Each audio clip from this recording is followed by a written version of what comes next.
আসসালামু আলাইকুম। আজকে আমি আপনাদেরকে দেখাবো বীর্য দ্বারা বশীকরণ। বীর্যটা খাওয়ালেই কিন্তু কাজ হয়ে যাবে। তো বীর্য দিয়ে বশীকরণ করা এটা একটা নোংরা বিদ্যা। যদি অপারগ না হন তাহলে এটা প্রয়োগ করবেন না।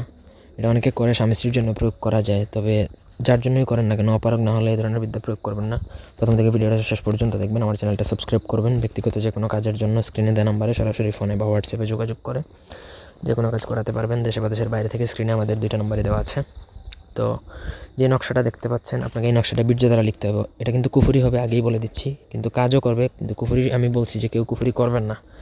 একান্ত অপারগ যদি না হন তাহলে কুফরি করতে যাবেন না। এতে গুনাহগার হবেন, এত গুনাহগার হবেন যেটা কল্পনার বাইরে। আর যদি কোনো রাস্তা খোলা না থাকে তখন এটা প্রয়োগ করলে আপনি 1000% গ্যারান্টেড আপনার কাজ হবে।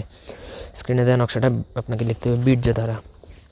তো ভোজপত্রের মধ্যে লিখতে পারেন, সাদা কাগজে লিখতে পারেন, তবে বীর্য দ্বারা লিখতে হবে। স্বামী স্ত্রীর জন্য, স্ত্রী স্বামীর জন্য প্রয়োগ করতে পারবে, সমস্যা নাই।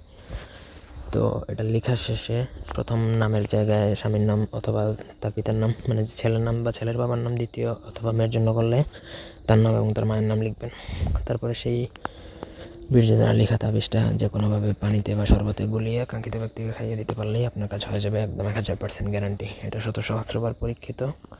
আপনারা চাইলে প্রয়োগ করে দেখতে পারেন বা পরীক্ষা করে দেখতে পারেন। এটা কোনোদিনও মিস্টেক করবো না। মিস্টেক করলে আমি আপনাদের কাজ ফ্রিতে করে দেবো। কোনো অংশ বুঝতে অসুবিধা থাকলে কমেন্ট করে জানাতে পারেন, ব্যক্তিগত কাজে যোগাযোগ করতে পারেন। ধন্যবাদ সবাইকে।